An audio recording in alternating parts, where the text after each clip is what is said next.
এই দ্বিকক্ষবিষ্ট পার্লামেন্টের 100 সদস্য তারা গঠিত হবেন এবং এই দ্বিকক্ষবিষ্ট পার্লামেন্টের এখতিয়ার কী হবে সংবিধান সংশোধন সহ বিল পাশ করার ক্ষেত্রে তাদের সেখানে অনুপাত কী হবে এবং তার সাথে নিম্নকক্ষের ক্ষমতার ভারসাম্য কী হবে, এইসব প্রশ্নগুলো এখন পর্যন্ত কোনো মীমাংসা হয়নি।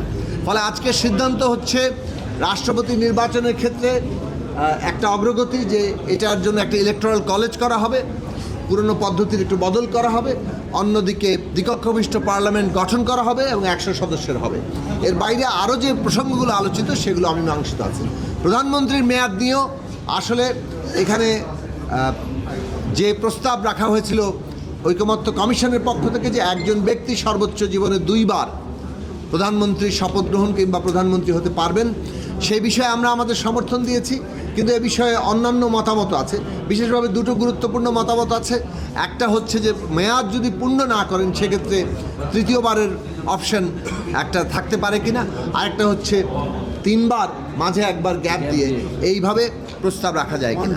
এখন মূলত বেশিরভাগ দল 2 বারের সর্বোচ্চ 2 বার 2 মেয়াদে প্রধানমন্ত্রী হতে পারবেন বলে মতামত দিয়েছেন। এ বিষয়ে অন্যরা ভিন্ন মত দিয়েছেন, কিন্তু এই বিষয়ে আরও আলাপ আলোচনা হবে আগামী দিনে। ঐকমত্য কমিশনের আলোচনা চলছে এবং এই ক্ষেত্রে নানা দিক থেকে যে আলোচনার মধ্যে একটা সৌহার্দ্য এবং শেষ পর্যন্ত জাতীয় স্বার্থে একটা জায়গায় পৌঁছানোর জন্য চেষ্টা পার্থক্য সত্ত্বেও সেই চেষ্টা এখন পর্যন্ত অব্যাহত আছে। আমরা আশা করি এর মধ্য দিয়ে বাংলাদেশের ভবিষ্যতের জন্য একটা গণতান্ত্রিক রাষ্ট্র ব্যবস্থার কাঠামো আমরা তৈরি করতে পারবো। আপনাদের সবাইকে ধন্যবাদ।